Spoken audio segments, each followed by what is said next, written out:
Pues cómo les va, muy buenas noches, acá saludándoles en Los Ángeles, California, Rubén Luengas en Contexto junto con Red Generación, rubenluengas.com.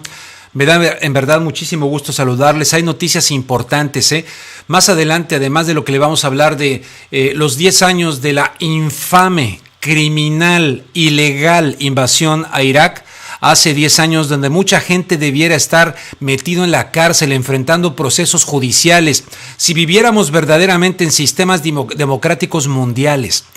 Bueno, luego vamos a tener también esta cuestión del Papa Francisco, que a fin de cuentas, de manera ya formal, está iniciando su pontificado, y vamos a hablar acerca de aspectos que están sorprendiendo acerca de la actitud del Papa Francisco en cuanto a la forma. Dicen que la forma es fondo. Bueno, hablaremos también acerca de eso, pero también les vamos a presentar un video que me mandaron por Twitter el día de ayer, acerca de un brutal abuso policíaco. Bueno, brutal, no llegan a cosas así tremendas como hemos visto en otras cosas, pero queda perfectamente ahí en San Miguel Allende, Guanajuato. Me hicieron favor de enviarlo por Twitter, se los vamos a presentar. Me da mucho gusto también que vamos a tener más adelante a Jonathan Pérez. Jonathan Pérez es el director de una revista electrónica que estuvo saliendo durante mucho tiempo en internet, es la revista EMET. Bueno, a partir de ahora, Jonathan Pérez, y le doy la bienvenida con muchísimo gusto, se suma a este esfuerzo para participar en Contexto con Rubén Luengas, cibernético, a través de la internet. Es un esfuerzo que nos motiva, que nos energiza, que nos llena de entusiasmo. Ya hablaremos más adelante acerca de él. Tendremos lo que pasó en Monclova, Coahuila. Tendremos, como siempre, también los breves nacionales, internacionales, los principales encabezados de la prensa nacional. Si usted no tuvo tiempo, Nacional de México, por supuesto. Evidentemente, también estuve siguiendo el día de hoy el juicio a Efraín Ríos Montt. Me da la impresión que la mayoría de las personas que nos siguen a través de la internet, me da la impresión, son de México. No sé si estoy en lo correcto, pero de veras no pierdan de vista lo que ocurrió allá en Guatemala. Después de 30 años del gobierno de Efraín Ríos Montt, hoy inició un juicio histórico en contra de este hombre que se decía iluminado por Dios. Es un hombre que de una iglesia digamos, de Pentecostés o pentecostal, como dicen. El tipo se creía iluminado para salvar a Guatemala, de que venía el coco, venía precisamente el comunismo, en fin. Todos estos temas les vamos a tener, pero vamos a iniciar con el tema de hoy, que no podemos. Hay otros que ya ni lo mencionan, que dicen es cosa del pasado, incluso presuntos analistas, ¿no? Yo tuve uno por ahí, presunto analista, que cuando decíamos de este tema decía, ya Rubén, eso es del pasado, mira, ya no hables de ese tema, por favor, ¿cómo no vamos a hablar de ese tema? A ver si opinan lo mismo los familiares de los muertos en Irak, de los mutilados en Irak, de tanta gente que hasta este momento, cuando estamos ustedes y yo en este esfuerzo de información a través de la internet, déjeme decirle, y lo digo con todo respeto y con toda honradez, y el tema me prende, sí me prende, el tema me indigna muchísimo. Les quiero decir, y no me quiero adornar, pero por lo menos acá en los Estados Unidos, y invito a que me demuestren lo contrario, no hubo un solo periodista en la llamada mainstream media, es decir, en los medios comerciales de televisión. Yo, antes de la invasión a Irak, hice perfectamente bien mi tarea de investigar, de saber, de cotejar lo que se estaba diciendo. Y tuve con autoridad absolutamente moral, ética, de ser humano y de periodista, el advertir que se estaba cometiendo una situación totalmente injusta en Irak, porque eran mentiras. Se me echaron encima, me hicieron consejo de guerra, me hablaban por teléfono personas para amenazarme acá en la televisión, me decían, tal por cual mexicano, que no quieres a los Estados Unidos, lárgate a tu país, eres un wetback. Bueno, recibí, no puedo decirles otras cosas, pero recibí una persona sudamericana, no quiero decir el país para que no, que de plano me decía, cuídate cuando salgas del canal, tu integridad física, porque eres un tal por cual, y unas amenazas tremendas por decir la cuestión de Irak. Déjenme decirles que también colegas de la prensa, ¿verdad?, que me veían, wow, estás loco tú, ¿cómo es posible? Tú vives aquí en los Estados Unidos, tienes que decir lo que dice el gobierno de los Estados Unidos. Ese fue el nivel del periodismo después de la cuestión de, fíjese que hubo el zar antiterrorismo, John Clark, zar antiterrorismo del presidente Bush. Estamos hablando del 2003, se están cumpliendo 10 años. Este señor John Clark le dijo a Dick Cheney, vicepresidente de los Estados Unidos, y a George Bush, les dijo: señores, atacar Irak después de las Torres Gemelas equivaldría a atacar México después de Pearl Harbor. Bueno, tremendo, verdaderamente, tremendo. Hay mucho que hablar, no nos va a dar el programa, pero hay personajes como híjole, me caliento, pero lo voy a decir, perdóneme, lo voy a decir. Tal vez peco de que no soy objetivo y equilibrado. El miserable del jefe del gobierno español, José María Aznar, que es absolutamente cínico. Aznar, Tony Blair, el señor Bush, no se diga, en fin, nada de que se equivocaron. Nada de que recibieron, les digo porque hice perfectamente bien mi tarea. Incluso el jefe de la CIA entonces, George Tenet, les había advertido de que no había tales armas de destrucción masiva allá en Irak. Esto lo tenían planeado incluso desde antes, se los digo con autoridad y conocimiento de lo que les estoy diciendo, desde antes del ataque de las Torres Gemelas, porque una vez me habló un profesor de un colegio aquí, un salvadoreño, me habló para decir: ¿cómo te atreves a decir eso? Él no sabía ni lo que fue el Project for the New American Century, proyecto para el nuevo siglo americano, que es un think tank que estuvieron incluso vendiéndole la idea al señor Clinton para atacar Irak, ¿verdad? Bueno, después del 9/11 encontraron la excusa perfecta para atacar Irak. Estaba perfectamente diseñado antes del ataque a las Torres Gemelas. O sea que estamos hablando de un absoluto engaño quienes se dejaron engañar. Alguna vez entrevisté aquí en Los Ángeles, en la Universidad de Northridge, a Hillary Clinton, que era todavía precandidata del Partido Demócrata, compitiendo contra Barack Obama, y le pregunté: caramba, señora Clinton, ¿cómo es posible que usted haya votado a favor de la guerra de Irak? Es que me engañó la CIA. Y yo le dije: señora, yo soy un humilde periodista de un canal local de Los Ángeles y a mí no me engañó la CIA. Usted, habiendo sido primera dama, senadora, por favor, o sea, ¿le engañó la CIA? Bueno, vamos a recordar, porque no podemos, así como decía aquel pseudoanalista: Rubén, ya no hables de esos temas. Vamos a recordar al cínico, mentiroso, señor José María Aznar. Escúchenlo ustedes mismos en este video que ha sido editado, le meten ahí un poquito de repetición como para hacer énfasis de la mentira, ¿verdad? Debiera ser un escándalo nacional en los Estados Unidos, tremendo escándalo, pero no lo es. Lo es en determinados sectores. 10 años de impunidad, 10 años de personas que hicieron un ataque criminal, que mataron niños, que dejaron huérfanos, soldados mutilados, soldados con problemas de estrés postraumático aquí en los Estados Unidos. Hay un doctor psicólogo que los trata a estos hombres que llegan con tremendos problemas. Muchos de estos veteranos de la guerra de Irak están desempleados, no encuentran trabajo. ¿Cómo es posible? ¿No les indigna? Nos estamos perdiendo capacidad de asombro, de indignación, y el periodismo tiene que hacer eso. Vamos a recordar al hipócrita de José María Aznar en sus propias palabras. Vamos a escucharlo. El régimen iraquí tiene armas de destrucción masiva. El régimen iraquí tiene armas de destrucción masiva. El régimen iraquí tiene armas de destrucción masiva. ¿Eso usted está seguro? Puede estar usted seguro. Puede estar usted seguro. Y pueden estar seguros todas las personas que nos ven, que les estoy diciendo la verdad, que les estoy diciendo la verdad, que les estoy diciendo la verdad. Todo el mundo pensaba que en Irak había armas de destrucción masiva y no había armas de destrucción masiva. Y no había armas de destrucción masiva. Y no había armas de destrucción masiva. Eso lo sabe todo el mundo y yo también lo sé. Y yo también lo sé. Y yo también lo sé.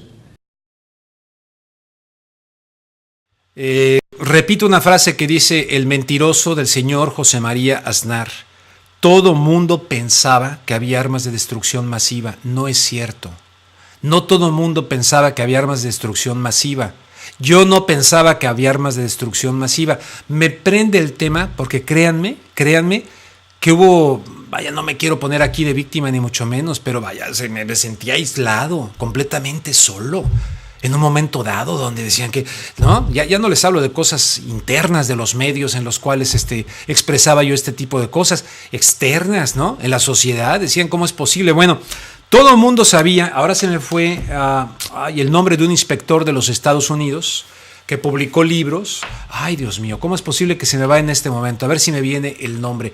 Este inspector de los Estados Unidos dijo, no hay armas de destrucción masiva. Y también se le echaban encima, ¿verdad? Y él fue militar de los Estados Unidos, fue inspector. El reactor nuclear, aquel que tenía Irak, que le había vendido Francia, fue destruido por Israel, y seguían dando la noticia acá de como si ese reactor nuclear existiera. Y no se diga ya muchos de los medios oficiales en México que tampoco, haciéndose eco de las falacias, de las mentiras de los medios de comunicación. ¿Y ahora quién habla de Irak? ¿A quién le importan los niños? Hubo un niño que quedó, un día les voy a presentar el video, este niño quedó sin brazos, sin piernas, quedó un tronquito, ¿verdad? Bueno, el señor Aznar es responsable, corresponsable, obviamente con Bush, pero este era un empleadito de estos y ahora está dando clases allá en Georgetown University, Georgetown, sí, allá en la Universidad de Georgetown en Washington. Está dando clases, así como Calderón, que ahora está becado en Harvard. Oigan, ¿en qué tipo de mundo vivimos? Yo sé que esto me sigue perjudicando, ¿verdad? Me sigue perjudicando decir este tipo de cosas que son las que muchas veces dije y no le gustaban a mucha gente, pero me hierve la sangre de tantas mentiras. Vamos a pasar en contraste con lo que decía el señor Aznar. Vamos a pasar pues con lo que después fue ya Televisión Española, pero ya no con Aznar, sino que estaba Zapatero, que empezó Zapatero más o menos como bien, retirando las tropas de Irak, crítico de la guerra de Irak. Luego Zapatero pues la zapateó durísimo, hizo otras cosas y evidentemente entró tocando, cargando el violín con la izquierda y terminó tocándola con la derecha, el señor Zapatero, y también es responsable de lo que está pasando en España. Pero Televisión Española sacó algo muy digno acerca de las mentiras en Irak. Hoy que se cumplen 10 años de una invasión inmoral e ilegal y criminal. Vamos a escuchar esto. Se sabía ya desde hacía años que fueron falsas las razones con las que George Bush y los suyos quisieron justificar la guerra de Irak. Ahora, cuando aquella guerra comienza su sexto año, una organización periodística independiente ha documentado que el presidente Bush y 7 de sus más estrechos colaboradores dijeron casi 1 millar de veces, si no mentiras, sí declaraciones falsas. A lie is an intentional statement.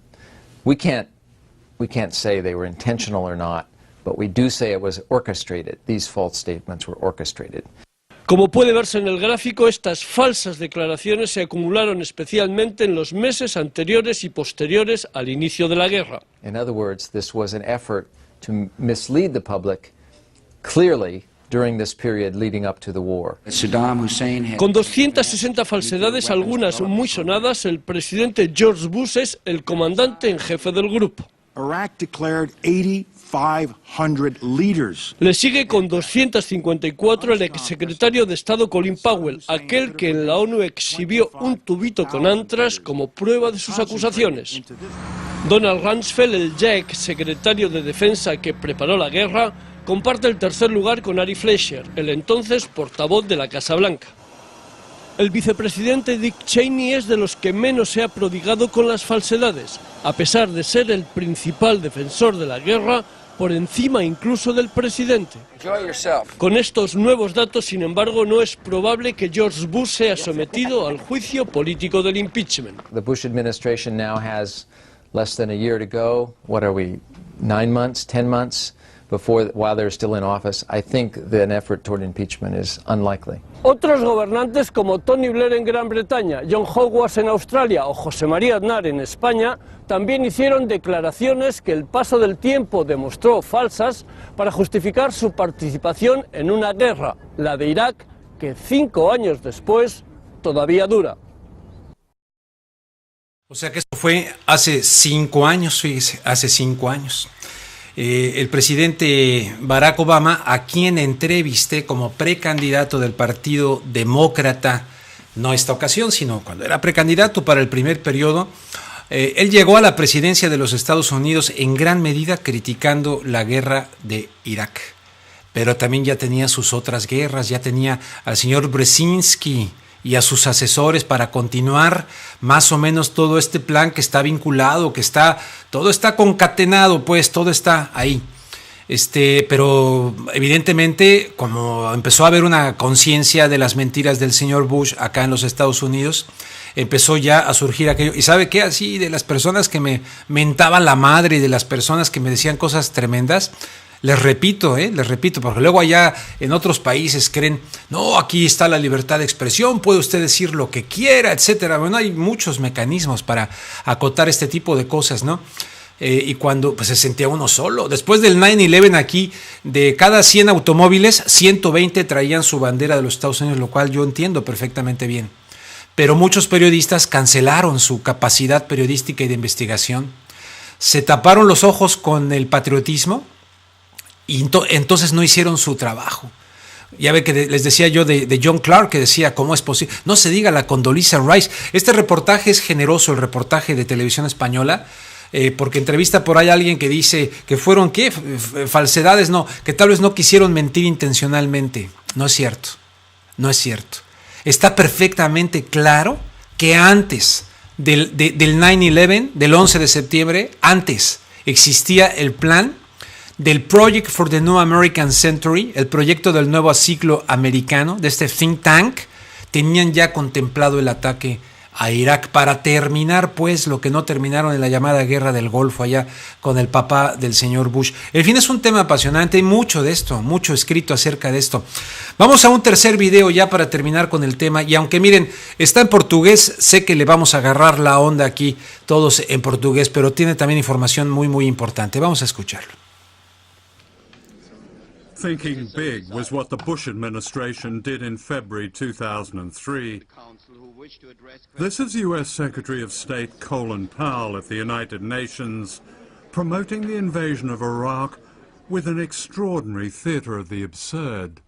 Iraq declared 8,500 liters of anthrax, but UNSCOM estimates that Saddam Hussein could have produced 25,000 liters. Nothing of what he claimed was true. All these pictures were meaningless. Saddam Hussein's intentions have never changed. He is not developing the missiles for self-defense.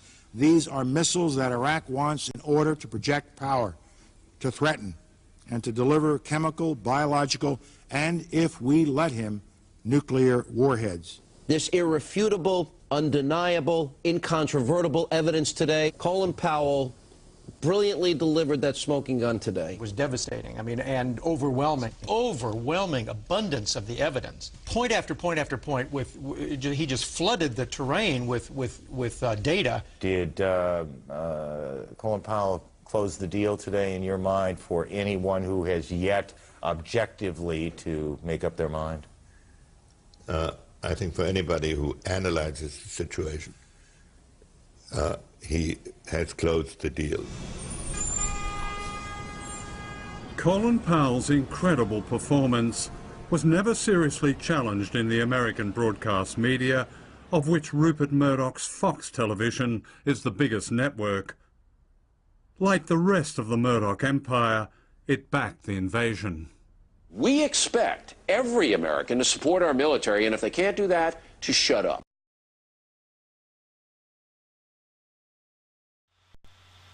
Bueno, en portugués la traducción, obviamente en inglés, pero los subtítulos en portugués, pero yo sé que le entendieron. Y le entendieron muchos en inglés, seguramente también. Híjole, créame que me hierve la sangre, pero ya voy a dejar la cosa personal porque no parece correcto. Pero fue una batalla durísima. Yo no sé cómo la habrán cubierto allá en México los medios nacionales, no lo sé. Pero aquí fue tremendo. En este contexto, es de las cosas que, y lo digo abiertamente, sé que me van a llover, vámonos otra vez, porque, pero en este contexto debo de reconocerle a la persona que recientemente murió, es decir, a Hugo Chávez. El señor presidente de Venezuela, Hugo Chávez, tuvo los pantalones de decir cosas muy fuertes, y hasta la fecha acá, que no sé qué, Hugo Chávez dijo cosas muy fuertes. Una vez sacó, oiga, yo apoyo la lucha en contra del terrorismo, dijo Chávez, algo así. Por ahí debe andar ese video. Pero dice, pero no así, no así. Y sacó algo que se pareció mucho a lo que yo saqué una vez en televisión, de los niños estos muertos. Créanme que acá, pero fue un espanto cuando dabas el otro punto de vista. Porque acuérdense que Bush decía, o estás conmigo o estás contra mí. Cualquiera que en ese momento disintiera para decir la verdad, era tachado de antiamericano, de muchas cosas. Bueno, por aquí en los dos videos que presentamos, hay una imagen donde sale Colin Powell, ustedes la vieron, la imagen de Colin Powell. Quiero detenerme rápidamente para decirles de esa imagen porque es muy importante, es muy significativa. Estaba en la ONU, ¿verdad? El señor Colin Powell, que era secretario de Estado, que aquí a los personajes que estuvieron en torno a Bush en aquella época les llamaban los halcones. Todavía había que decir que el señor Colin Powell era más bien una especie de dove, de paloma. Vamos a ver si podemos presentar la imagen acá, mi estimado Carlos, así congeladita. Ahí está. Eres un genio, Carlos Garza, gracias. Miren, en esta imagen, ¿saben quiénes están allá atrás? Esos dos señores que se ven allá atrás, el peloncito y el otro así que está echando la miradita. Bueno, el que está, el que tiene pelo, es George Tenet, el director de la CIA. La misma CIA le había dicho al gobierno del señor Bush que no existían esas armas y que no representaban ningún peligro para los Estados Unidos. Yo no sé qué estuviera pensando en ese momento George Tenet. El otro, el que no tiene pelo, es John Dimitri Negroponte. El señor Negroponte fue embajador en México, fue embajador en Honduras. Fue acusado por el periódico de los Estados Unidos de Maryland, de la ciudad de Baltimore, de Baltimore Sun, que hizo un trabajo estupendo. Ese periódico estadounidense documentó la participación del señor John Dimitri Negroponte en los escuadrones de la muerte, en el contexto de la guerra en Centroamérica. Luego ya fue también representante de los Estados Unidos en Irak, ya después de toda la bronca. Y fue cuando empezaron así grupos que decían la opción Salvador, o sea, escuadrones de la muerte, allá también en Irak. En fin, eso requiere de mucho esfuerzo, requiere de mucho estudio, porque no dudo que ahorita algunos que estén escuchando sigan diciendo lo mismo que han dicho siempre. Pero la primera víctima de esta guerra, como casi todas las guerras, la primera víctima de la guerra fue la verdad. Fue la verdad. Con eso cierro, pues vamos a dejar esto en paz. Recuerdo al Papa entonces Juan Pablo II, que sí dijo, hay que reconocerle a Juan Pablo II con todo y lo que se diga, no se diga. Juan Pablo II dijo en ese momento al señor Bush, si usted ataca Irak, tendrá responsabilidad ante Dios, dijo, y ante quién. No recuerdo bien la frase, la utilicé en un reportaje. Se escandalizó alguien que dijo, pero ¿cómo estás utilizando una imagen así tan fuerte de un papa cuestionando la guerra de Irak? Les cuento algo más. Yo soy católico, asistí a algunas misas en ese contexto y en la misa se pedía por las tropas, se pedía por los soldados que estaban allá. Entonces se rezaba y toda la comunidad, sí, por nuestros soldados, y ponían en el atrio de la iglesia, ponían las fotografías de los soldados que estaban allá. Bueno, yo una vez puse la portada de la revista Proceso donde tenía a un hombre de Irak y la puse ahí, en la misa, fui y la puse ahí y no, fue un terrible escándalo. Yo creo que casi me excomulgan para que vieran a una niña muerta que tiene el padre cargando en sus brazos, que hacía con los pies destrozados, que había sido una víctima de esta guerra. No, hombre, olvídese. Yo entonces un día esperé al sacerdote y le digo, oiga, ¿por qué usted no mencionó lo que dijo Juan Pablo II tal? Y me dijo, bueno, es que aquí la gente, hay mucha gente aquí que tiene familiares, entonces es muy, oiga, pero no que el cristianismo es decir la neta, decir la verdad. Y bueno, me arde mucho el tema. Vamos a cambiar así del tema, vámonos a cambiar de página. Resulta que el día de hoy el nuevo Papa Francisco, pues de manera ya formal inicia su pontificado. Allá en Roma asistieron el príncipe de España, de Asturias, pues con su esposa Leticia, muchísimas personas, ¿no?, que hicieron cola ahí para saludarlo, en fin. Les voy a presentar un videito de otro momento después de que terminó una celebración eucarística el Papa latinoamericano argentino Bergoglio, Jorge Mario Bergoglio, que francamente a mí, se los digo sinceramente, ¿no? Me ha sorprendido favorablemente algunos de sus modos e incluso también algunos de sus discursos y todo esto que emociona si verdaderamente se va cumpliendo. No quiero así cantar victoria, pero si se va cumpliendo de una cuestión en función de los pobres, de una cuestión de hacer una iglesia, como dijo él, más para los pobres. No significa que, porque pobres todos somos en un momento dado, ¿eh? Si usted cree que los ricos que tienen millones y los que salen en la revista Forbes no son pobres, se equivoca. A veces son más pobres, como decía la Madre Teresa de Calcuta, pobres espiritualmente, pobres que han hecho una idolatría del dinero y se olvidan de otras esferas de la vida y que ya están atrapados en esa adicción de más dinero, más empresas, más, para un vacío existencial que nunca van a llenar con montones de dinero. Pero en fin, vamos a este video donde estuvo saludando el nuevo Papa a cada una de las personas, que asistieron a una misa. Vamos a ver un poquito este video y regreso con Jonathan Pérez, que quiero que lo conozcan porque es un cuate que vale la pena. Estamos con cobertura especial, con Julio Bazán, con Sergio Rubín, que han vivido un momento histórico y particular ambos, más aún. Bueno, me parece que Sergio es podríamos decir, casi un vaticanista, un especialista en temas religiosos, más allá de lo social o de lo educacional. Julio tiene un hermano sacerdote, digamos, un hombre muy de fe y en su propia familia, en su propia sangre, está la iglesia y el cristianismo, ¿no? Bergoglio llegó a la parroquia de Santa Ana en el Vaticano para oficiar la misa dominical antes de que desde la plaza de San Pedro rece el Ángelus, el primero de sus pontificados. Se espera una multitud en la plaza. Bueno, aquí vemos en pantalla, se esperan unas 300.000 personas que colmen esa fiesta de San Pedro para asistir al primer Ángelus del Papa Francisco.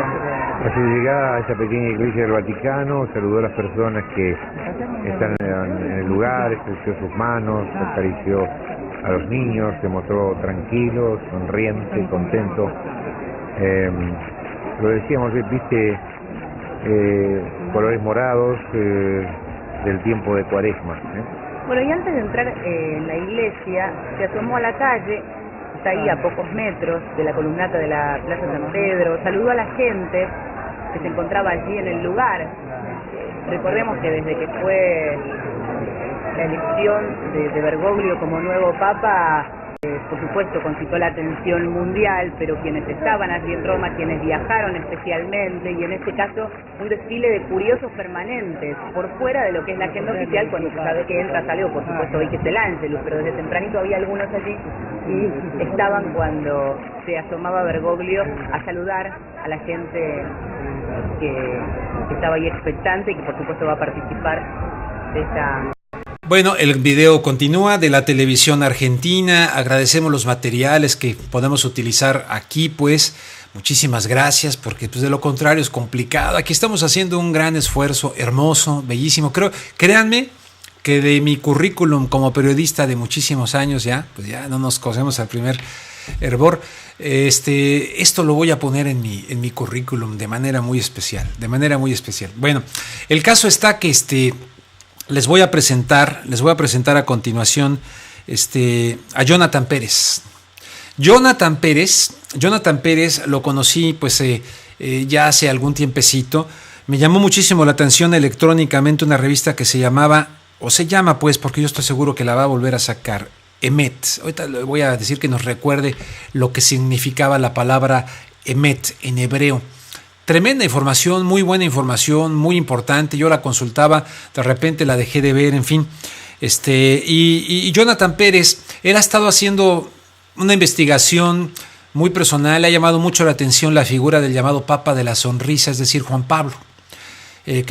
Juan Pablo I, porque luego Juan Pablo II tomó el nombre de Juan Pablo I en honor a Juan XXIII y a Pablo VI, ¿verdad?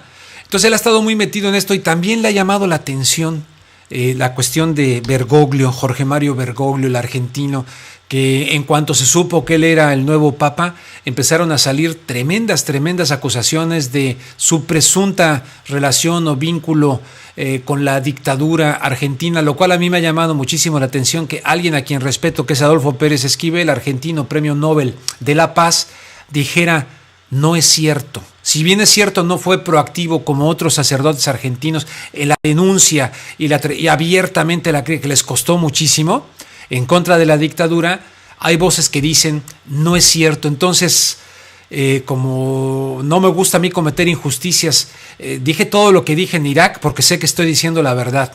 En este caso yo no me atrevo a señalar, porque hay voces serias como la de Pérez Esquivel y otras que toda su vida le han dedicado a los derechos humanos, que me han mandado información de decir lo de Pérez Esquivel es cierto. Bueno, yo tendré que hacer mi propia investigación. Pero vamos con Jonathan Pérez. Jonathan, me da mucho gusto saludarte. Buenas noches hasta la Ciudad de México, donde todavía es apenas una hora más tarde que en Los Ángeles, hasta que cambie el horario, que serán 2. ¿Cómo estás, Jonathan? Muy bien, Rubén, y muy contento de estar contigo y con el auditorio de En Contexto. Y bueno, pues estamos contentos, ¿no?, de estar aquí contigo. Pues yo estoy muy contento de que hayas aceptado colaborar con nosotros, ¿no?, en la medida de tus posibilidades, porque todos estamos aquí un poquito de espontáneos, hasta ver a dónde nos lleva esta opción alternativa que estamos buscando por internet, ¿no? Entonces, pero me da muchísimo gusto, te respeto mucho el trabajo que hiciste en la revista Emet, maravilloso. ¿Por qué cerraste Emet? Fíjate, después de las elecciones de 2012, bueno, ya teníamos 3 años anteriormente, había salido la publicación electrónica, hice yo llamé a un grupo de periodistas que me parecían, traté de comunicarme con los periodistas que en un, ¿qué te digo?, escenario de nuestro país hace unos 10 años, 15 años, escribían en Excelsior, escribían en El Universal, escribían en algún otro periódico nacional, y por azares del destino, pues ya no los contrataron, ¿verdad? Porque tú sabes muy bien de eso, Rubén. A veces las plumas son incómodas, a veces las voces son muy incómodas, y entonces lo que hacen esos periódicos es ya cuando empiezan a ver que sus intereses están, sus propios columnistas o sus propios colaboradores están echándole a sus propios intereses, pues los votan y tratan de arrinconarlos al olvido. Entonces hice una convocatoria de estos periodistas que en algún momento escribieron en estos, cuando verdaderamente eran buenos periódicos, muchos de ellos, en el caso, por ejemplo, de Excelsior, y a invitarlos a decir, vamos escriban para este proyecto. Nadie nos conoce, nadie nos lee, nadie sabe quiénes somos nosotros, pero de esto se tratan los medios alternativos, de que lo que no se conoce, lo que nadie dice, lo que nadie se atreve a investigar, a platicar, a decir, lo digamos en este espacio. Entonces les gustó el reto y entraron. Y empezamos a publicar noticias, las noticias más importantes del día, y a partir de las 9:10 de la noche, las columnas de análisis político, social, de los temas que a la gente le interesaba. Y empezamos a crecer de la nada. Empezamos a crecer, nadie nos patrocinó, nadie nos dio, ningún nombre reconocido estuvo con nosotros, nos apoyó.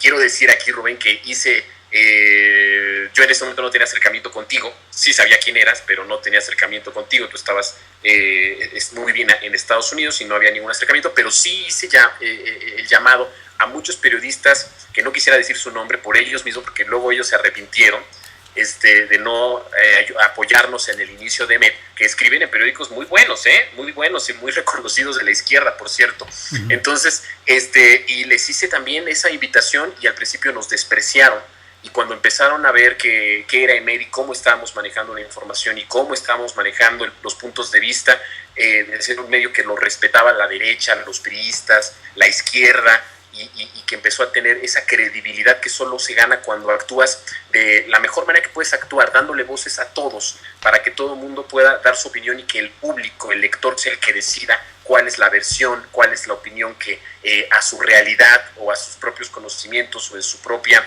manera de entender las cosas, pues es la que está pasando en la actualidad. Entonces, así empezó Emet, y así empezamos a crecer. Y en la era electoral, tú sabes cómo en esa en las eras electorales, la gente se politiza más, se interesa más, y ahí tuvimos un boom muy tremendo, ¿no? La gente nos seguía, la gente tomaba como un referente lo que nosotros publicábamos, y siempre teniendo la opinión de lo que decía, por ejemplo, Peña Nieto, lo que decía López Obrador, lo que decía Josefina Vázquez Mota, y hasta vos le dimos a Cuadri, Rubén. Imagínate tú qué tan hasta Cuadri le dimos, bueno, entonces. Hasta Cuadri. Eso sí ya es un acto de tolerancia muy fuerte. De tolerancia, además éramos muy plurales, entonces imagínate tú. Entonces, bueno, así empezó esta situación, y nos fue muy bien. Nos fue muy bien, y nos iba muy bien, pero hay un momento en la vida de todo ser humano, ¿no? Y en este caso el periodismo, tú sabes, te absorbe, todo el día tienes que estar en eso, en el que te das cuenta que has descuidado muchos otros aspectos privados de tu familia, de la cuestión sentimental y de otras cosas profesionales en las que puedes empezar, en las que no has crecido por meterte tanto en un proyecto, y realmente no pude administrar bien el tiempo. También se nos empezó a hostigar, bueno, tú sabes, no sé si sepan, pero en la campaña electoral sufrimos hackeos y amenazas de parte de gente del PRI, y tenemos las grabaciones, tenemos los Facebook de operadores de Enrique Peña Nieto, Rubén, en donde se mencionaba a nosotros, incluso se mencionaba que estaban, de alguna forma, sabían bien qué es lo que estábamos haciendo y qué es lo que estábamos informando, y hubo incluso amenazas fuertes, ¿no? Entonces, bueno, pasó todo eso no logró darnos temor, ni logró que nos hiciéramos a un lado. Seguimos, una vez que tomó posesión Enrique Peña Nieto, con una línea fuerte, una línea muy crítica, una línea donde había muchas preguntas que todos los medios principales callaban, y nosotros seguíamos con la línea de preguntar. Eso es algo que caracterizó mucho a Revista M, tratar de dar respuestas, pero siempre preguntando, ¿por qué? ¿Qué pasó con esto? ¿Por qué se olvidó esto? ¿Por qué no se retoma esto que pasó hace 4 años de la historia del candidato hoy presidente Enrique Peña Nieto? Y esta línea nos costó que se nos cerraran las puertas por parte de patrocinios, por parte de personas que de alguna forma ya tenían interés, y cuando estaban en el PAN, pues no se veían amenazados, porque ahora, pues, más bien eran priistas en el periodo panista, y ahora que ya eran priistas, pues ya no querían patrocinar, ya no querían comprar espacios, y esto nos dificultó mucho, aunado a la cuestión que te digo de tiempo, de administración personal, y ya no pude empatar el proyecto con pues también la papa, ¿no, Rubén? Tú bien lo sabes.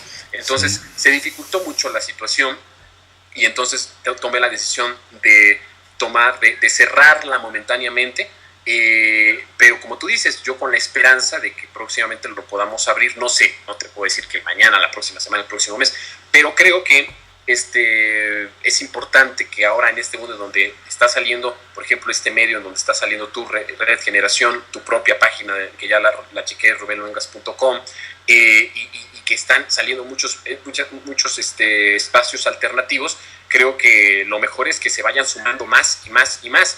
Y yo lo comentaba hace mucho tiempo, si cada uno como ciudadano consciente tomara las riendas y empezara a hacer un medio alternativo y se convirtiera en un medio de comunicación en su comunidad, en su calle, en su pueblo, en su avenida, en el internet, con el círculo de amigos del Facebook, del Twitter, y empezar a hacer en verdad un compromiso social, informativo, este país sería otro. Y creo que vamos a eso, ¿no?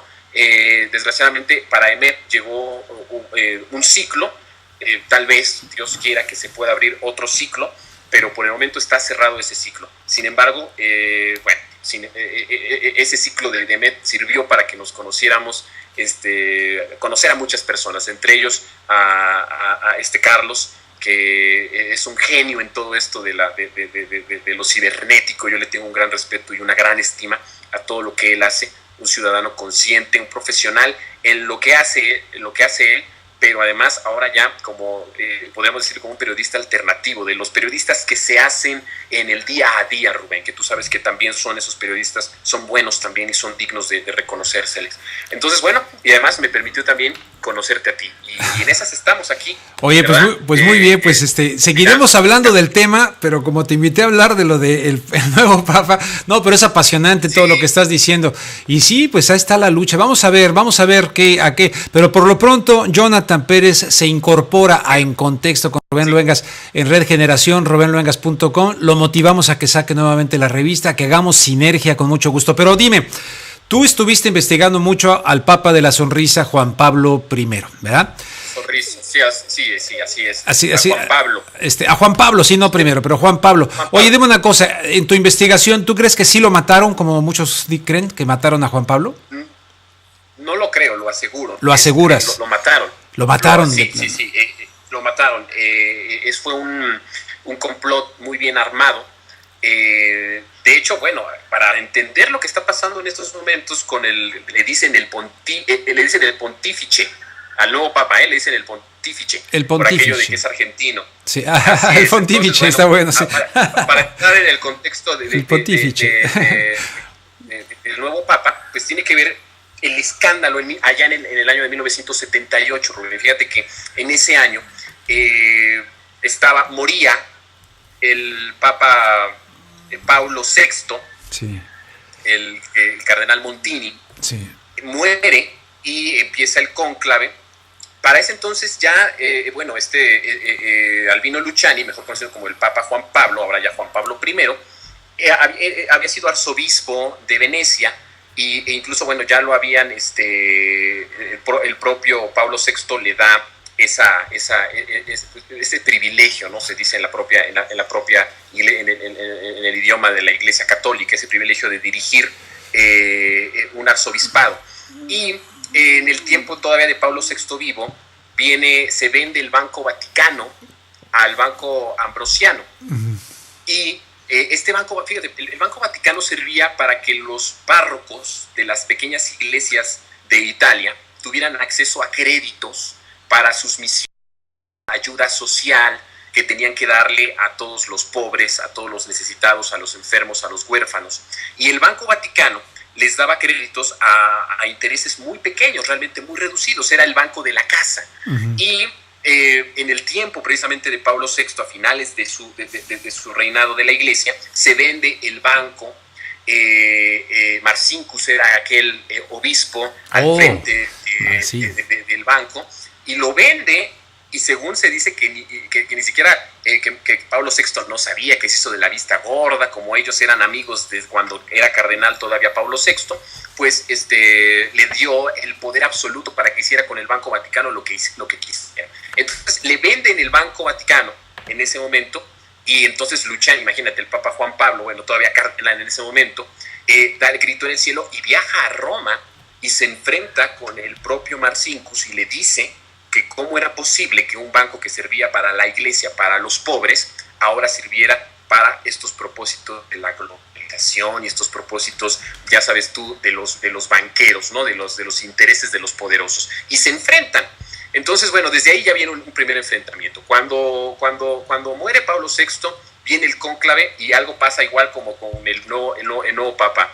Entró Luciani como un papa como un cardenal que no tenía posibilidades. Y hay un dicho en Italia que dice que los cardenales que entran al cónclave como papas salen cardenales. Sí.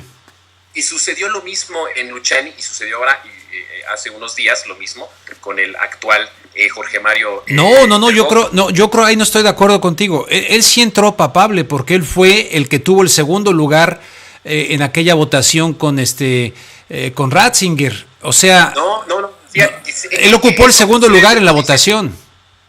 En la curia es otra cosa, en los cónclaves son otras cosas. Entraba debilitado por ese desgaste, fíjate que no era favorito. De hecho, es solamente una periodista, y me parece que es una periodista, no sé si es italiana o de dónde es, lo puso como una posibilidad, pero realmente no era en las quinelas que se hacen, tú sabes que se acostumbra, no le apostaban absolutamente nada a Jorge Mario Bergoglio.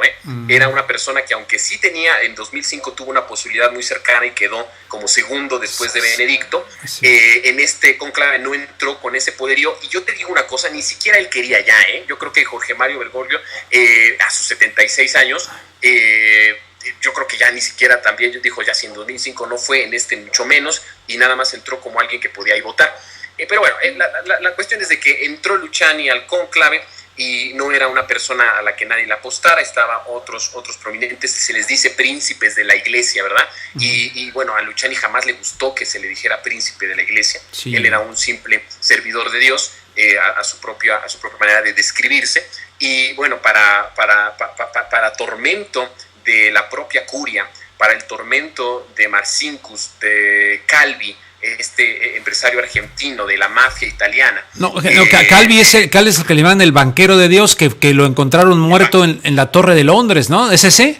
Sí, así es, el mismo Calvi, exactamente. Pero es argentino, bueno, Calvi, ¿era argentino Calvi? Bueno, no, tenía procedencia, pero sí tenía, a lo mejor lo estamos confundiendo. Sí, creo que no, era el que llamaron el banquero de Dios, creo que es al que te refieres tú, Calvi, si no mal recuerdo, sí. Pero en fin, a ver, vamos a ver.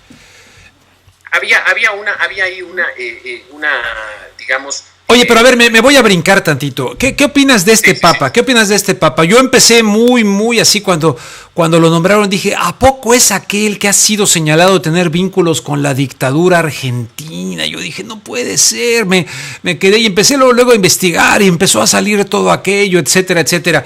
Y hasta que hace poco Adolfo Pérez Esquivel, Premio Nobel de la Paz argentino, y otras personas de derechos humanos lo han negado y dicen que no es correcto.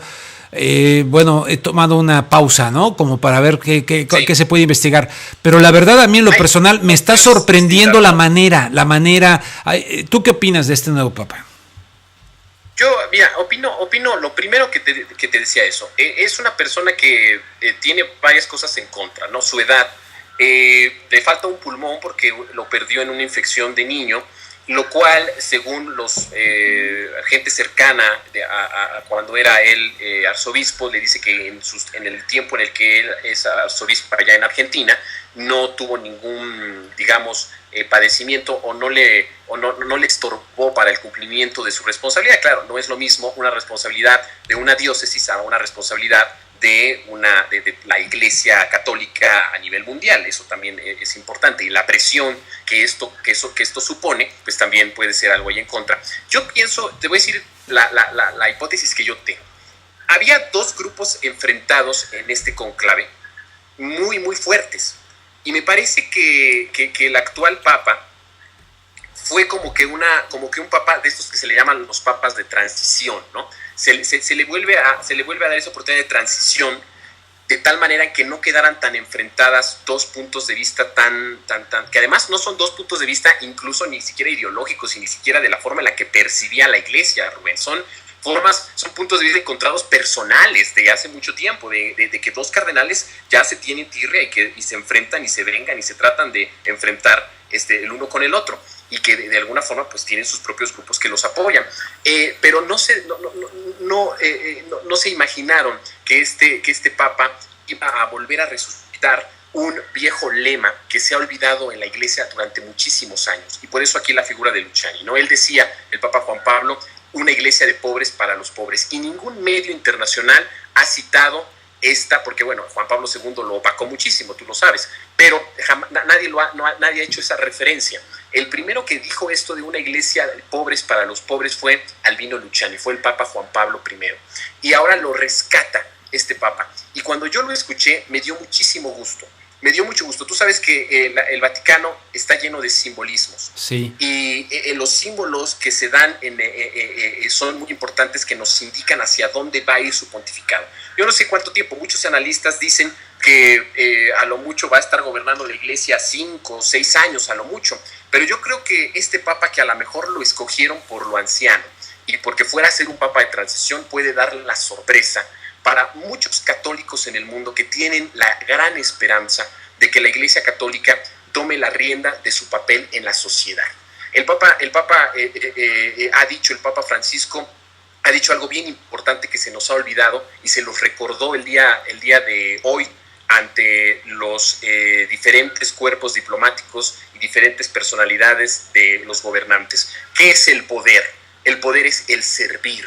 Así lo dijo el Papa Pedro. Una iglesia pobre para los pobres. Eso es lo que está diciendo. Y algo que me impresiona es precisamente cómo la descripción de lo que él piensa que es el poder. Porque siempre hemos pensado que el poder en el Papa pues es esa persona todopoderosa, ese emperador que se le pone una corona y que está en su palacio y que no sale y que desde ahí manda. Y el Papa Francisco logra darnos una idea de lo que muchos pensamos que es el poder. Y el verdadero poder, dice, no olvidemos nunca que el poder es el verdadero poder es el servicio. de los más pobres, de los más débiles, de los más pequeños, de quien tiene hambre, sed, del que es extranjero, del que está enfermo, del que está en la cárcel. Y estas palabras que posiblemente muchos ahora con tanto escándalo en la iglesia podemos decir son vacías o son huecas o no tienen ningún fundamento de que podamos decir que son verdad o que van a ser verdad, verdaderamente que dichas en este contexto tienen un peso más importante del que creemos, porque hasta ahorita hemos visto, bueno, los años en los que reinó Benedicto XVI de una forma frívola, de una forma de darle una continuidad a Juan Pablo II, de ser estricto.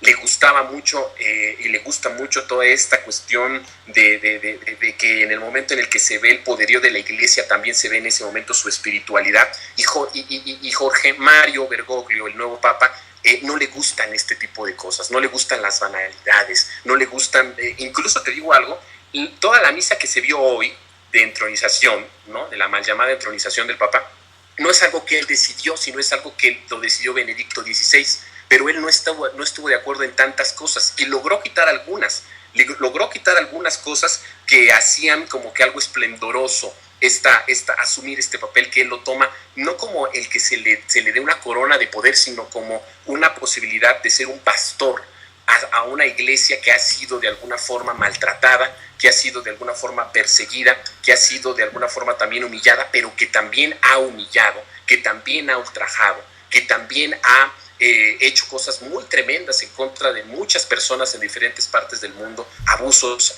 sexuales, como tú lo sabes, una corrupción impedante desde ya mucho tiempo en las propias arcas, ese dinero, esos fraudes dentro de sus propias arcas, toda la inmundicia que hay dentro de la propia iglesia, y el actual papa ha puesto, o parece que está poniendo signos de que va a poner orden, de que quiere llevar a la iglesia a un nuevo horizonte. Y esto está levantando muchísima alegría en muchos católicos que todavía ven al Papa como una posibilidad, como una autoridad moral que pueda de alguna manera reorientar el servicio de la Iglesia Católica hacia la sociedad, ¿no? Pues ojalá, Jonathan, verdaderamente, ¿Perdón? Sí, digo, veo un Papa menos político y más pastor, que en el último de los casos es lo que necesita la iglesia, ¿no? Una persona que se deje de meterse en la cuestión política de otros países y que se ponga a hacer lo que se supone Jesús les dijo que tenían que hacer, ¿no? Que era el cuidado hacia la gente débil, hacia los extranjeros, hacia los débiles. Y como quiera que lo veamos, con todo el escándalo también que se dio en el momento en el que lo eligieron por las acusaciones graves de que él mismo entregó incluso a sacerdotes, yo realmente digo, como periodista, están ahí las dos versiones, ¿verdad? No sé a cuál creerle, pero lo que sí puedo ver es que ahora al frente de la iglesia quiere hacer algo, que se lo vayan a permitir, Rubén. Eso es otra cosa bien distinta. Eso te iba a decir. Porque hay que recordar que la curia romana es la que controla el Vaticano. A ver si no salen con que le falló el pulmón y de repente duró 30 días. 3 días, o cuántos días te gusta tú de su pontificado. Pero de lo que sí estoy seguro es que a este papa no le gustó a la curia, ¿eh? No creas que es un papa que les haya gustado muchísimo y que estén festejando de alegría el tener a alguien así. Ya alguien que se sale del protocolo. La curia en las tradiciones, en el protocolo, híjoles, es bien celoso, ¿eh? Alguien que toma otra cosa, otra línea, lo censuran y no les gusta. Y este papa ya ha roto muchos protocolos. Sí. Es un párroco de iglesia, ¿no? Al saludar, y veíamos el video que tú pasabas, saliendo se puso al final de la iglesia y a saludar a cada uno de los asistentes. Pues es una muestra no solo de humildad, sino que es una muestra de un pastor. Y haciendo alusión a esto, fíjate que mucha gente que lo conoce de mucho tiempo dice, no es que se quiera hacer llamativo ante la prensa para que vean qué humilde es. Esto lo hacía, y lo hacía durante todo su tiempo que fue allá arzobispo en Argentina. Es decir, no es algo improvisado. Sí, oye, ¿y sabes qué es doblemente religioso este papa? Porque es religioso desde el punto de vista cristiano, pero es religioso desde el punto de vista del fútbol. Le encanta el fútbol y le va al San Lorenzo de Almagro. Sale su bandera. Su bandera, que es una religión el fútbol en Argentina. Y además bailaba tango también, tal vez eso lo hizo bien para el pulmón. Me gusta un hombre así. Hasta se cocina el mismo, fíjate. Se cocina el mismo. Le doy pues el beneficio de la duda respecto a lo de la dictadura y vamos a ver cómo actúa. Oye, Jonathan, el beneficio, hay que dar. Yo lo que te puedo decir para finalizar es que sí se le puede dar el beneficio de la duda, sobre todo ojalá, y ya dio ahí, expulsó hace unos días a un cura que se le decía que... Sí, a Bernard Law. A los pederastas. Al cardenal Bernard Law de acá de Boston, lo puso como chancla, sí, y lo corrió de una... Sí. Y vas a ver, estos son signos positivos, sobre todo para los que exigen desde la sociedad justicia. Y creo que es una muy buena señal lo que está haciendo. Ha conmovido al mundo, se lo ganó en un instante, desde el momento en el que se postra y dice, oren ustedes por mí, después yo les doy la bendición. Desde ese momento creo que se gana a un número impresionante de católicos, y a tan pocos días de haber sido ya elegido papa, ya es una persona que está... Si no es alguien que, digamos, nos cae bien, podemos decir, está despertando esperanzas para los que vamos más allá de la cuestión de la doctrina, pero que finalmente tiene que ver mucho con la opinión que tiene, por ejemplo, con la natalidad, con otro tipo de cosas, porque me parece que en la cuestión de la ética sexual es un poco más abierto a lo que fue Juan Pablo II de lo que fue Benedicto XVI, ¿no? Entonces veremos ahí. Vamos a ver qué ocurre, Jonathan. Por lo pronto te mando un abrazo, muchísimas gracias. Ya ven que tiene aquí motor Ferrari, Jonathan, y se suma a este esfuerzo informativo. Me da muchísimo gusto, te mando un fuerte abrazo a la Ciudad de México y esperamos tu próximo comentario, colaboración y lo que vayas a hacer con nosotros, y esperamos que vuelva a salir la revista Emet, cuyo significado en hebreo es ¿qué? Emet. Plenitud en la verdad. Plenitud en la verdad. Te mando un fuerte abrazo, Jonathan, muchas gracias. Un abrazo, y aquí estamos para seguir colaborando. Un abrazo, que estés muy bien. Bien, muchísimas gracias. Déjenme decirle que también me va a colaborar en rubenluengas.com con algunas cosas, en fin, o sea que ahí vamos. Me mandaron un video por Twitter.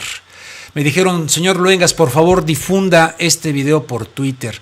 Abuso de autoridad. Hijo, da rabia. Esto ocurrió en San Miguel Allende, Guanajuato. Todavía no sé ubicar exactamente hace cuánto tiempo pasó. Pero, recuerdo. A ver, déjeme ver, total. No creo que mi esposa me esté viendo, ¿no? Mi esposa. Pero yo alguna vez tuve pues una novia, ¿no? Le he platicado a ella, es puro cotorreo. Y resulta que estaba yo normal dejándola en su casa, ¿verdad? Era de noche, ¿verdad? La dejaba yo en su casa y antes de bajarnos, pues nos dimos unos picoretes, unos besitos, ¿no? Hijo, que me cae la patrulla. ¿Qué están haciendo? Y fue tremendo aquello, un tremendo susto, ¿no? Mi novia esa, tremendo, ¿no? Bueno, eso me recordó esta escena en San Miguel Allende, Guanajuato. Este chavo no iba con su novia, quién sabe con quién iba, pero miren cómo lo trataron. El abuso de autoridad. No sé en qué habrá quedado esto, vamos a seguir investigando, pero vamos con el video.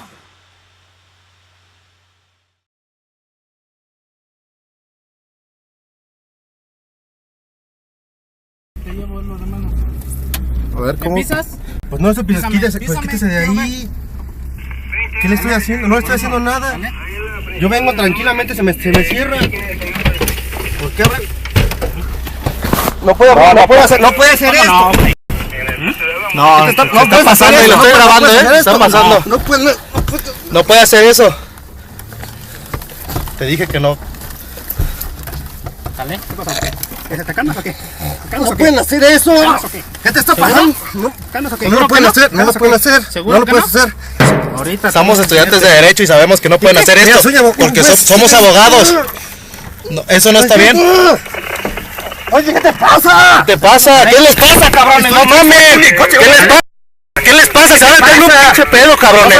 No mames. Y te estoy grabando, güey. Te estoy grabando lo que estás haciendo. Te estoy grabando lo que estás haciendo. Sí, porque te está pasando. No me voy a bajar porque no hicimos nada. No estamos haciendo nada. Vas a ver que sí te vas a bajar. No estamos haciendo absolutamente nada. Te bajaste de un vehículo. Oye, que estás en mi coche. ¿Sale? ¿Qué te pasa? Cálmate, no, suéltame. Cálmate, mango, es que... ¿Qué traes? ¿Por qué es esto? ¿Por qué es esto? ¿Estás demente o qué? ¿Estás demente? Te estoy grabando todo lo que estás haciendo. Háblame, papá. Oye, ¿qué te pasa? ¿Qué trae? Pues estoy aquí en mi coche, ¿qué me estás haciendo? Se le están dando indicaciones, joven. Pues le estoy diciendo que me deje estacionar. Ya hace rato se le están dando indicaciones. ¿Sabes lo que viste lo que me hizo? Y aparte son... y va a hacer que chocara. ¿Por qué fue? Va a hacer que chocara. ¿Por qué vas a bajar? Si no acatas la indicación, te voy a bajar. A ver, si tienes que es una propiedad privada de mi coche, no puedes bajar a mi coche. Entiende lo que estás haciendo, no está bien lo que estás haciendo. ¿Por qué me estás golpeando? Estás golpeando, pendejo, te estoy viendo y te estoy grabando, Me acabas de decir, pendejo. Pues, ¿por qué me estás golpeando? Me estás golpeando, me estás sacando una propiedad privada. Oye, ¿cómo te atreves a hacer eso? Oye, ¿qué te pasa? Son 219 aquí en el circo. Ahora mi papá que venga ahorita. Si sabes lo que hiciste, si sabes lo que me pegaste en mi coche, dentro de mi coche. ¿Por qué? Porque no, porque por tus propias... 219-73. En el interior del vehículo, 15 de acatar alguna indicación, mi primer. Para procederles con el conocimiento. No era mi papá, ¿no? A ver, márcame. No, continúa el video y la persona que lo mandó, Carlos, ¿quién nos lo mandó? Y yo soy él, es el usuario en Twitter, y yo soy él, así se llama. Y yo soy él, me recordó a De hecho, Rafael, ¿no? Yo soy aquel. Perdón, está conectado ahorita en el chat de Red Generación, está haciendo comentarios, y bueno, pues un saludo al joven que nos hizo el favor de... Oye, ¿pero es el que lo subió o es el muchacho que está en el...? No, bueno, yo mantuve contacto en el transcurso del día con este chavo, y yo soy él, para preguntarle precisamente si él es el que había sufrido este abuso de autoridad, para tratar de tenerlo el día de hoy en entrevista, o que nos diera su punto de vista, o saber pues en qué quedó, ¿no? O Sí. cómo va la situación. También mandé unos tweets ahí al gobernador de Guanajuato y pues no obtuve respuesta. Bueno, el chiste de esto es de que no es él compartió el video, pero también por ahí me hizo favor de buscar la persona. Desafortunadamente no pudimos encontrarlo, al directamente ofendido, o la persona que estuvo, pues que sufrió este abuso de poder. Bueno, pues muy bien. ¿Algo más acerca de esto o ya pasamos a lo de Monclova, Coahuila? Pues no sé si hay algunos comentarios, déjame checar. Sale, ¿cómo no? Vámonos con los comentarios. Perdón, le voy a dar un traguito aquí, pues café a estas horas, luego ya no voy a dormir, pero vamos a ver un traguito de café. Son las 10 ya. Sí, a ver, las 11 en México. Sí, ya estamos. Mañana, deja decirle mientras buscas eso, mañana entrevisto en KPFK, kpfk.org, 90.7 FM de Los Ángeles. Mañana sí ya, confirmada. De hecho, le voy a hablar temprano a José Gutiérrez Vivó, que él me ha confirmado ya que mañana va a estar en vivo. 9:30 de la noche, hora de Los Ángeles, 10:30 de la noche, hora de México, en vivo. Voy a abrir líneas telefónicas para que la gente, ojalá hablen desde México, pues, hombre, anímense, para preguntarle a José Gutiérrez Vivó. Lo tendremos en vivo mañana, espero que no cancele. La vez pasada canceló por una situación que me ha explicado, totalmente justificada, y ninguna falta de respeto a la audiencia ni a mi persona, sino tuvo un problema. Entonces este miércoles José Gutiérrez Vivó, espero que esté correctamente bien de lo que le impidió la vez pasada.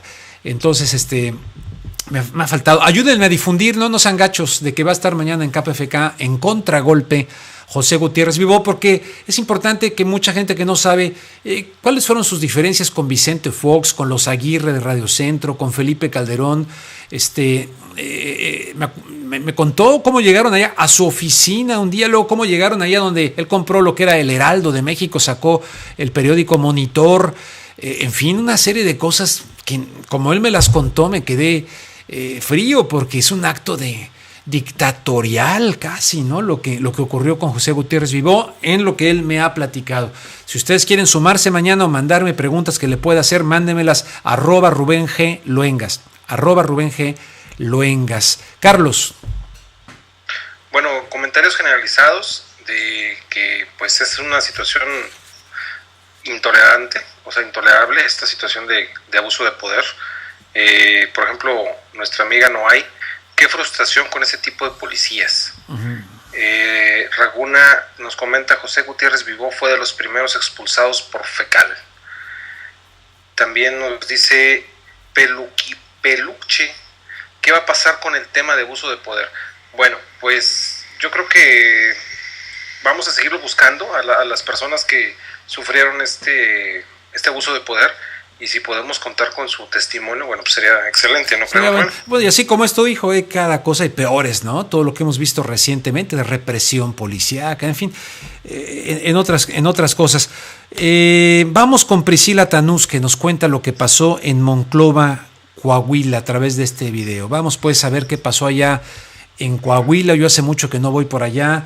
Alguna vez manejé tranquilamente en mi vida por allá, que trabajaba yo en la Orquesta Filarmónica de la Ciudad de México. Yo era jefe de prensa. y organicé giras allá, difusión de la Orquesta Filarmónica, viajando tranquilamente en el norte de México, de Saltillo a Nuevo León, por aquí, por allá. Me dicen que ahora eso no está fácil de hacer. Qué tristeza, hombre. Vamos a escuchar esto. ¿Qué pasó en Monclova, Coahuila? ¿Sí está listo? Haciendo que está contra derechos humanos lo que está haciendo. Si no, si lo tienes que saber, lo tienes que saber. A ver, ahora sí. Vamos con él ahora sí. Okay, vamos.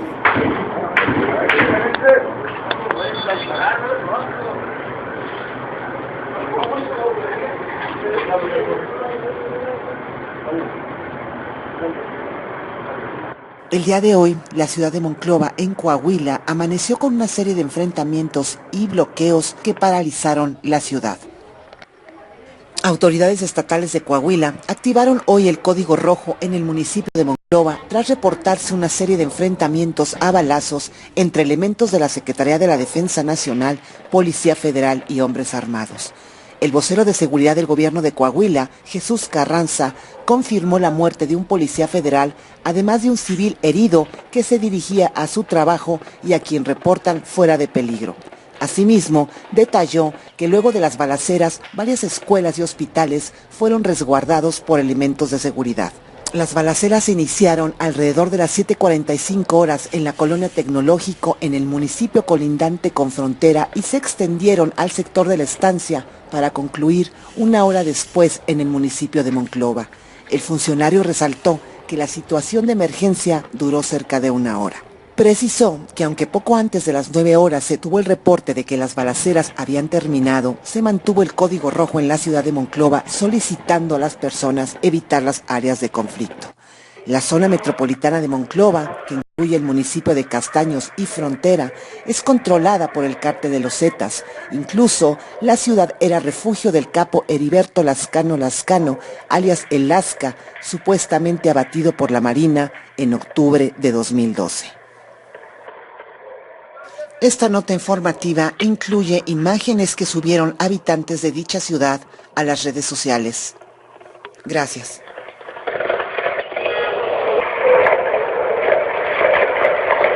Gracias a ti, Priscila, por presentarnos esto. Rápidamente les comento que efectivamente dio inicio después de 30 años. 30 años el juicio en contra del general Efraín Ríos Montt. Yo lo estuve siguiendo. Ayer le presentamos aquí una entrevista con Araceli Garrido hablando de este juicio.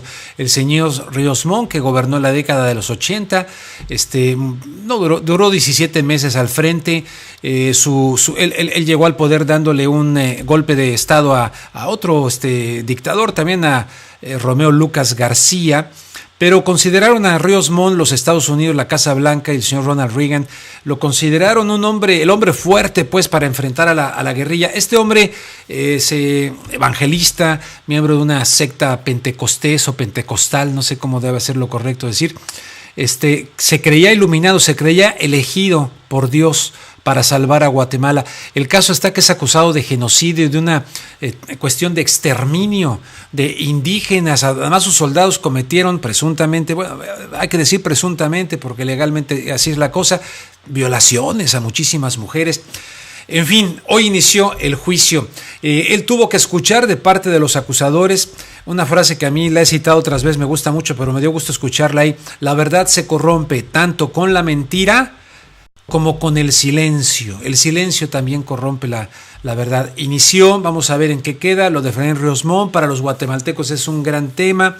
Vamos a ver si se trata. Uno de los temas que estuvieron discutiendo ahí es que si se trata de un acto de venganza. Decían, no es venganza, es justicia para enfrentar la impunidad. A fin de cuentas es justicia, porque si no, quieren así como en Argentina que hubo la ley de punto final, borrón y cuenta nueva, ya el pasado ya no existe, ya lo pasado, no me interesa, no, sí interesa, no se hagan tontos, sí interesa. El señor está vivito y coleando 80 y tantos años y cometió graves crímenes el señor Ríos Montt de acuerdo con los acusadores. Vamos a ver en qué ocurre. Vamos a ver si hay división de poderes realmente, porque está Otto Pérez Molina, que fue militar de los Caiviles.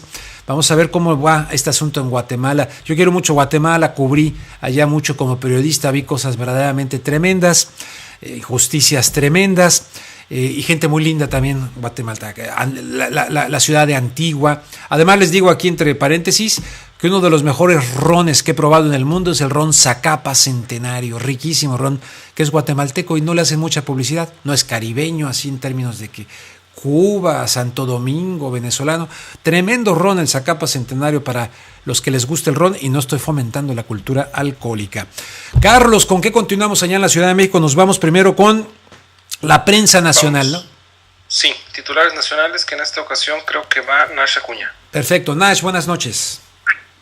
Hola, buenas noches Rubén, buenas noches al auditorio. Pues aquí vamos con los titulares de prensa nacional.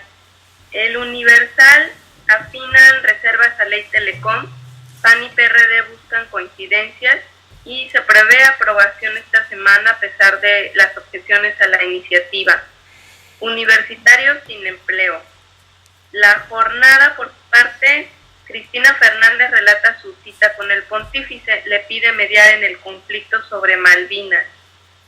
Videgaray: el giro energético es para que el país crezca. El diario Reforma, cancela Cámara la app, asegura San Lázaro que no pagó un peso de los 115 millones que costaba el contrato. Y por otro lado, queman bar por deber cuota. Esto debido a que un grupo armado valió un local comercial y luego lo incendió en Los Reyes, Estado de México. El Excelsior: brincan de Estados Unidos 253,000 armas. Armerías viven del contrabando a México, esto según un estudio. Y producción de petróleo cae 1 millón de barriles. Peña Nieto afirma urge a hacer más eficiente a Pemex. El diario Milenio: Videgaray: por un Pemex más flexible para la iniciativa privada. Por otro lado, AMLO afirma: ya demostramos en 1995 de qué se trata la defensa del petróleo.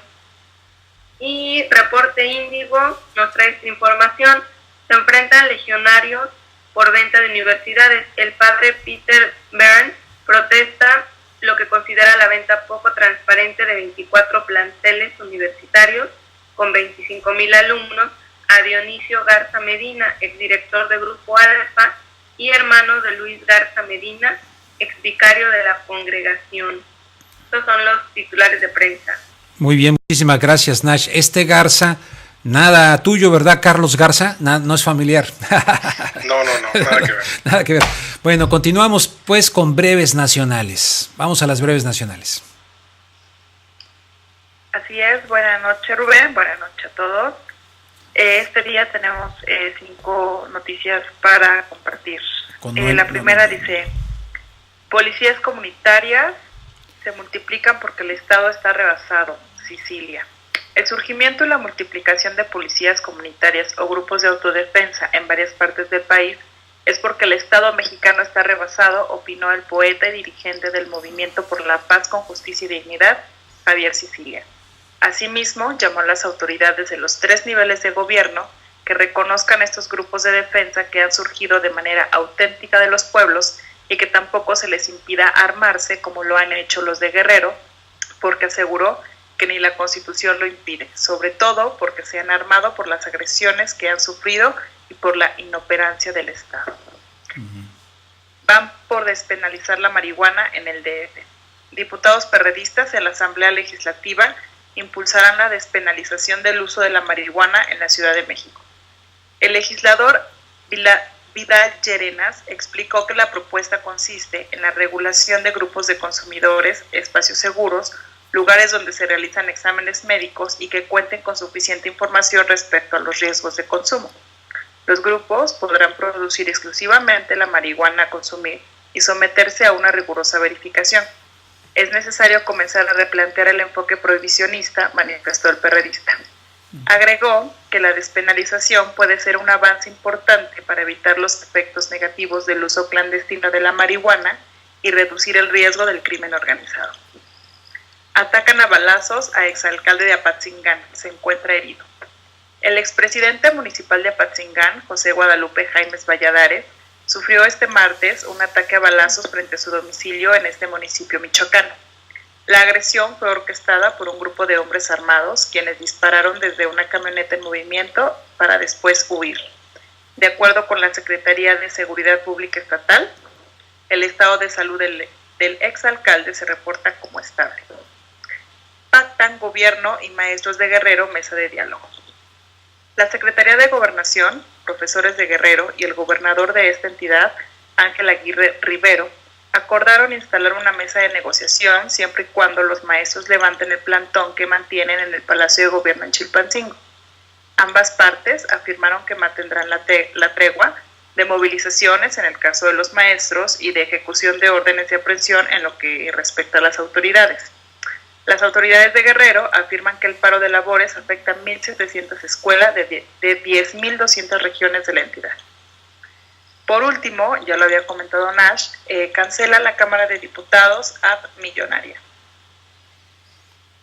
La Cámara de Diputados canceló el contrato con la empresa Pulso Legislativo, que por 115 millones de pesos proporcionaría un servicio de información parlamentaria y una aplicación con la cual los legisladores podrían acceder a los reportes parlamentarios desde celulares y tabletas electrónicas. El diario Reforma publica que en un comunicado la Cámara explicó que tras evaluar el proyecto presentado a finales de 2012 y sus alcances se determinó suspenderlo. Esto es todo de las breves nacionales. Muy bien, Noemí León, muchísimas gracias por las breves nacionales. ¿Qué nos resta, mi querido Carlos? ¿Tenemos algo por ahí en el tintero? ¿Algo que se nos olvide? Tenemos breves internacionales con Nash Acuña. Ya ves, yo estoy acá ya despistado. Pues vámonos con Nash Acuña y los breves internacionales. Adelante, Nash. Gracias, Rubén. Bueno, pues aquí vamos con las breves. Hay confusión en comunidad internacional por ataque químico en Siria. La comunidad internacional ha reaccionado con confusión ante el supuesto ataque con armas químicas en Siria. La ONU y Estados Unidos informaron que por el momento no pueden confirmar la noticia, pero que se mantienen atentos a los reportes. En contraparte, el gobierno ruso aseguró que los rebeldes sirios hicieron uso de armas químicas, pero nunca precisó sus fuentes. El gobierno sirio y los rebeldes se acusaron entre sí de lanzar un mortal ataque con armas químicas cerca de la norteña ciudad de Alepo el martes, que de confirmarse sería el primero con estas armas en 2 años de conflicto. Según el Observatorio Sirio para los Derechos Humanos, 26 personas murieron en el ataque, entre ellos 16 soldados. Por otro lado, Corea del Norte ha amenazado este miércoles con una fuerte respuesta militar y Estados Unidos vuelve a desplegar bombarderos estratégicos T-52 en la península coreana. Estados Unidos ha trasladado en las últimas horas estos bombarderos ubicados en la isla de Guam, territorio de ultramar del país norteamericano. Esto para que participen en las maniobras militares que lleva a cabo con Corea del Sur. El régimen comunista ha lanzado estas amenazas el mismo día que ha publicado un video en el que simula un ataque contra la Casa Blanca y otro contra el Capitolio. Pyongyang ha declarado nulos los pactos de no agresión suscritos con Seúl y ha amenazado con hacer lo mismo con el armisticio de 1953, que puso fin a 3 años de hostilidades en la península coreana. Y aquí una información también importante, ya que hace poco entrevistaste al Fray Tomás, el diario El País, trae esta información. El crimen organizado desafía al responsable de un centro del Estado mexicano de Tabasco. Hace 10 días unos hombres se acercaron a 2 migrantes centroamericanos que se albergaban en el refugio de Tenosique, estado de Tabasco, y les dieron un mensaje muy claro: díganle al padre que vamos por su cabeza. El padre Fray Tomás González, un franciscano de 39 años, acostumbrado a dar asistencia a los que atraviesan México en su camino hacia Estados Unidos. Dice el fray: me quedé muy preocupado cuando lo supe. Sabe que está en la mira del crimen organizado por denunciar los abusos a los que someten a los migrantes que suben a la Bestia, el tren que usan los inmigrantes para cruzar México, e incluso los secuestros. La actividad en el albergue continúa a pesar de las amenazas, y este martes pues hay pocos migrantes, puesto que la Bestia pasó ayer y dejó el albergue casi vacío.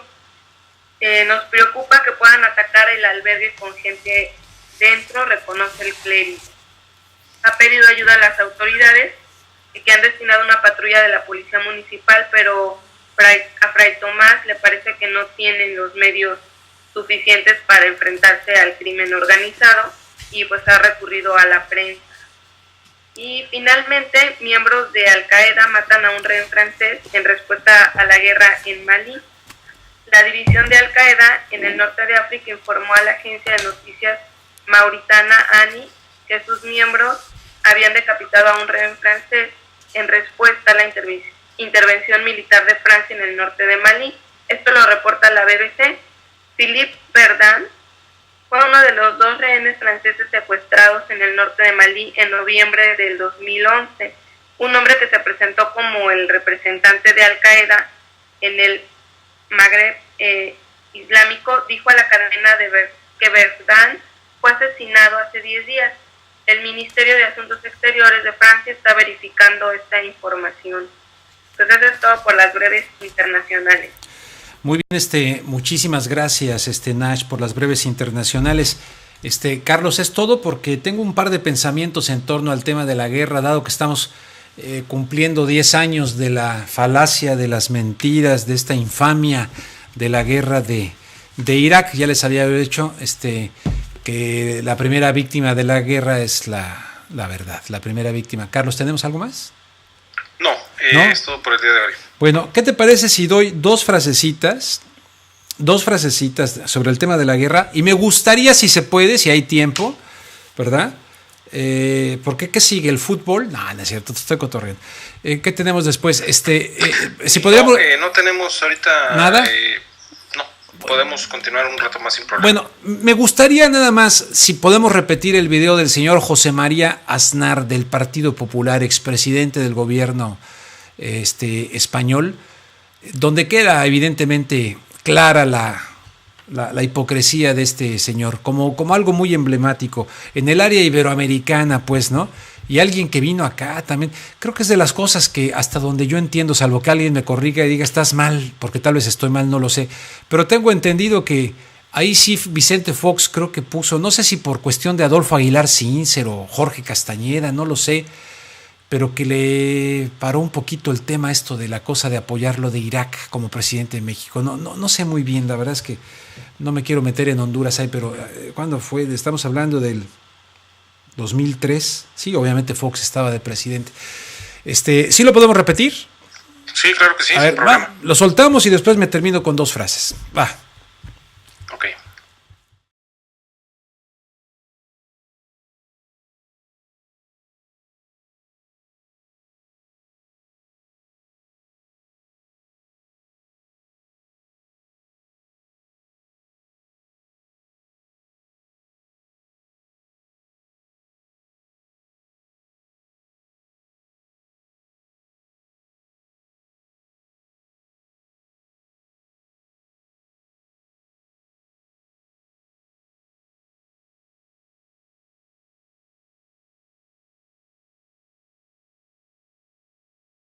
El régimen iraquí tiene armas de destrucción masiva. El régimen iraquí tiene armas de destrucción masiva. El régimen iraquí tiene armas de destrucción masiva. ¿Eso usted está seguro? Puede estar usted seguro. Puede estar usted seguro. Y pueden estar seguros todas las personas que nos ven que les estoy diciendo la verdad. Que les estoy diciendo la verdad. Que les estoy diciendo la verdad. Todo el mundo pensaba que en Irak había armas de destrucción masiva y no había armas de destrucción masiva. Y no ha habido armas de destrucción masiva. Y no ha habido armas de destrucción masiva. Eso lo sabe todo el mundo y yo también lo sé. Y yo también lo sé. Y yo también lo sé. El régimen iraquí tiene armas de destrucción masiva. El régimen iraquí tiene armas de destrucción masiva. El régimen iraquí tiene armas de destrucción masiva. ¿Eso usted está seguro? Y cobran mucha lana y dan conferencias. Cobran muchísimo dinero, andan dando conferencias por aquí, conferencias por allá, reciben doctorados honoris causa. Recibió uno en Ecuador, en Quito, ahí con este señor Lazo, que compitió contra Rafael Correa, un integrante del Opus Dei, por cierto, este señor Lazo. Bueno, vamos a terminar. Les voy a decir dos frases en la cuestión de la guerra, ¿no? Y no me pude acordar, caramba, de este autor norteamericano que fue, porque yo aprendí mucho de ese señor para poder fundamentar mis puntos de vista. Ay, Dios mío, no me viene el nombre. Cuando los tambores hablan, las leyes callan. Esto es de Marco Tulio Cicerón, escritor político, orador romano, para desempolvar a hombres que han dicho cosas importantes. Cuando los tambores hablan, las leyes callan. Con lo de Irak se pasaron las leyes por el arco del triunfo, manipularon todo, hablaron los tambores, que tenían tremendos intereses económicos, obviamente vinculados al llamado complejo militar industrial, así lo bautizó Eisenhower en su último discurso, el complejo militar industrial, el expresidente Eisenhower. La segunda frase: la guerra es una masacre entre gente que no se conoce, para provecho, para beneficio de gente que sí se conoce, pero que no se masacran. ¿Cómo las ven desde ahí? La gente es una masacre entre gente que no se conoce, entre esa gente que no se conoce, pues que mandaron aquí muchos. La primera víctima en la guerra de Irak fue un muchacho de Guatemala, un soldado, Gutiérrez creo que era su apellido. Muchos paisanos latinoamericanos murieron en esta cuestión, muchos estadounidenses, pues, de los llamados anglos, ¿no? Murieron aquí, se masacraron entre gente que no se conoce, pero para beneficio, ¿verdad?, de gente que sí se conoce, pero que no se masacra. Que no se masacra. Un solo soldado en un determinado periodo, un solo soldado era hijo de un congresista de los Estados Unidos. De ahí en fuera, absolutamente nadie de la clase política tenía involucrado la vida y el destino de alguno de los suyos en estas masacres. Evidentemente, masacre, sobre todo para el pueblo iraquí. El señor Saddam Hussein era un malandrín, evidentemente, pero un malandrín que llegó al poder. Estúdienlo, no me crean. Vaya, mejor estudien cómo llegó Saddam Hussein al poder. Ustedes investíguenlo. ¿Cómo fue que llegó el señor Saddam Hussein al poder? Que era un malandrín, evidentemente. Yo me refiero al pueblo de Irak. Con esa me despido, muy buenas noches, muchas gracias, gracias a todos, gracias Nash, gracias Noemí, gracias Carlos. ¿Quieren despedirse? Primero las damas, por favor. Primero las damas. Gracias, Pues, bueno, Rubén. muchas gracias. Siempre. A ver, tú primero. Ok. Buenas noches a todos, muchas gracias y los esperamos mañana. Perfecto. Noemí, tu turno. Ahora sí. Buenas noches y gracias a todos por acompañarnos. Muy bien. Ahora sí los caballeros. Carlos Garza. Bueno, pues muchísimas gracias a todos. Gracias por acompañarnos, difúndanos y pues acá estamos el día de mañana. Muy bien. Gracias y buenas noches. ¿Y cómo nos fue? ¿Nos vio? Todavía sé que estamos aquí transmitiendo. ¿Nos vieron algunas cuantas personas más o menos? ¿O nomás nos estamos aquí desgallando? No es cierto. No, hombre. Nada más nos vieron como 10 personas. Sí, fue muy bien. No, muy bien. Okay. Bueno, un abrazo a todos. Gracias, buenas noches. Yo mañana, pues voy a entrevistar a Fray Tomás González. Voy a dejar eso grabado para que se pase, porque tengo la entrevista con José Gutiérrez Vivo, pues en vivo en KPFK. O sea que mañana será un día medio raro. Ya cambia el horario en México la próxima semana, ¿verdad, Carlos? El último domingo de marzo. El último domingo de marzo. Bueno, pues hasta Sí. entonces. Bueno, rápidamente les digo, me mandó un correo, todavía no se lo contesto, pero me mandó un correo Anabel Hernández. Va a presentar en mayo su libro México en Llamas acá en Los Ángeles, California. Me está invitando para presentar el libro acá. Lo haré con mucho gusto, todavía no se lo contesto, lo voy a contestar al correo electrónico a Anabel Hernández. Vendrá acá a Los Ángeles, California, y voy a presentar su libro acá, si no se arrepiente ya de haberme invitado. Espero que se lo voy a contestar con mucho gusto. Buenas noches, nos vemos mañana, pues gracias. Oiga, también no sé si sea conveniente comentar de que el día de hoy el diputado Torio demandó a la señora Ana Lilia Pérez. Ana Lilia Pérez, cómo no, claro. Y por cierto, hoy estuvo presente ahí con Carmen Aristegui, Torio, estuvieron ahí analizando con Francisco Labastida y con Bartlett el tema de esto del petróleo. A mí, obviamente, pues me gustaron algunas cosas, algunas de las que dijo Labastida, otras, la mayoría de las que dijo Bartlett, me identifico más con esa postura. El señor Torio dijo en la entrevista con Carmen Aristegui que a Estados Unidos no está interesado algo así dijo, no quiero tergiversar, pero minimizando el interés de Estados Unidos, que es una cosa muy mínima, del petróleo mexicano. Y, híjole, entonces Bartlett se le tiró ahí diciendo, pero ¿cómo dice eso si somos el cuarto, creo, proveedor de petróleo, dijo, de México? Yo le diría al señor Buenotorio que estudie lo que es el ASPAN, Alianza para la Seguridad y la Prosperidad de América del Norte, que hizo el señor Fox en 2005 en Waco, en Texas, y que le estudie lo que implican los energéticos dentro del criterio de seguridad en el que México se enganchó gracias a esto del ASPAN. Bueno, sale pues, Carlos, buenas noches. Ahora sí, ya el que mucho se despide, pocas ganas tiene de irse. Buenas noches.